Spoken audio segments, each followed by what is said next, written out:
Hey all you people, and I do mean you people.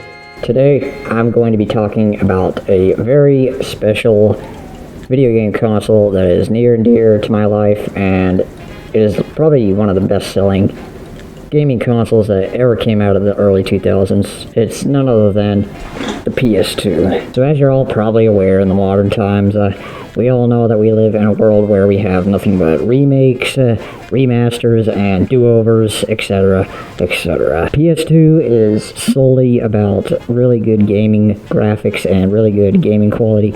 Gaming was at its hiatus back then in the 2000s. You had racing games at their peak, you had killer story mode games, and you had amazing multiplayer games. Like, you had pre-Super Smash Brothers type fighting style games. I'll probably do a whole review about all the certain games I've collected over the years and the ones I have kept from over the years and why I still just play them to this day.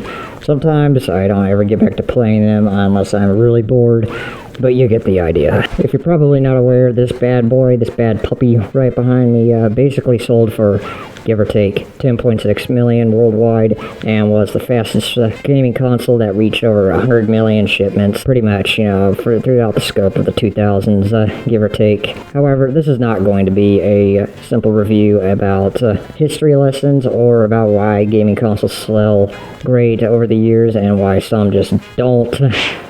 So today, I'm going to talk about the basics and the technological functions and why my gaming console, PS2, is still functioning to this very day, and why you should get your hands on yours through, flea markets, eBay, or retro video game stores, wherever you can buy the nearest one. So let's get started, shall we? So this is my entire setup. Got my AV cords, power cord, the console itself, PlayStation 2 controllers. I also got my movie controller. That way I can use it to rewind, to fast forward, play movies, etc. Right here is the bad boy itself, the PlayStation 2 console. And I've cleaned it here, and it's pretty much, the high standard Sony branded PlayStation 2. This is the fat version of the PlayStation 2, so I got the logo on the front and on the top here, PS2 Classic. Here is the fan to keep it cool. As you can see, it's kind of dirty. And there's the hard drive. We're not going to take that out today.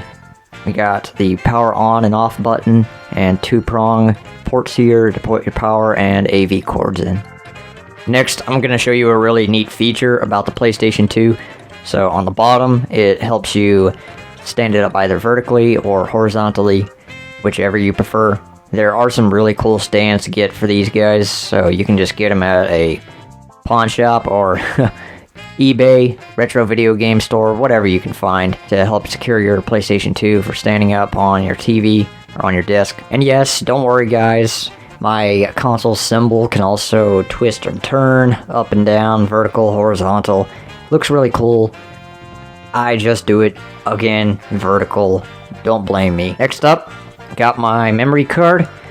This here is a 8 megabytes memory card, I think is how it's described.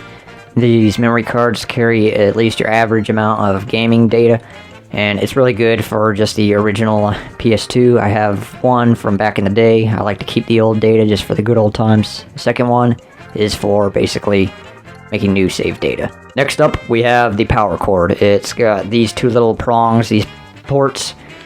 You're probably less than likely to find this in stores nowadays, so just get it on eBay. As you can see, my power cord's a little bit bent on the two prongs there, or forks, and probably best to replace this every once in a while in case, the wiring might get, jambled sometimes. Next up, here are my RCA cables. You got the red, yellow, and white. The red and white are basically indications of your audio, so I think the red is also indication of more advanced audio, and the yellow is of course for video input. You also got the back here for it to fit into the PS2, and always make sure you're replacing these sometimes because this one is particularly very old. It's kind of a little wonky on the TV a bit. The audio is a little bit, scratchy sometimes when I adjust these wires, so always make sure you're replacing these guys. They get twisted. Next up here is my PlayStation 2 controller. This is the newest and latest one I just bought off eBay. It's the classic retro PS2 gaming controller.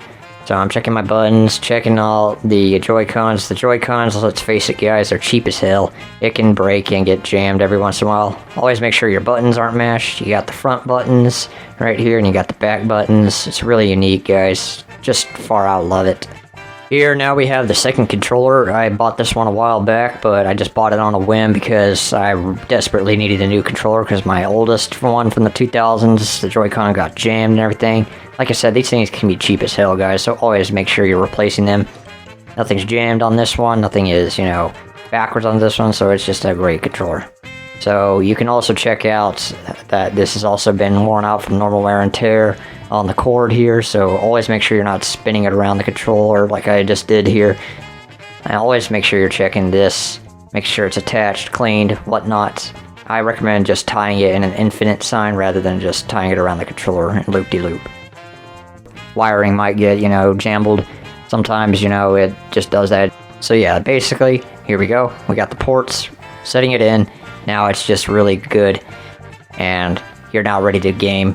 I also just briefly want to mention the liquid video sensor here. This is used for my movie remote, for when I want to watch movies, whenever I get really bored. And it's just, you gotta get this in order for your DVDs to work properly.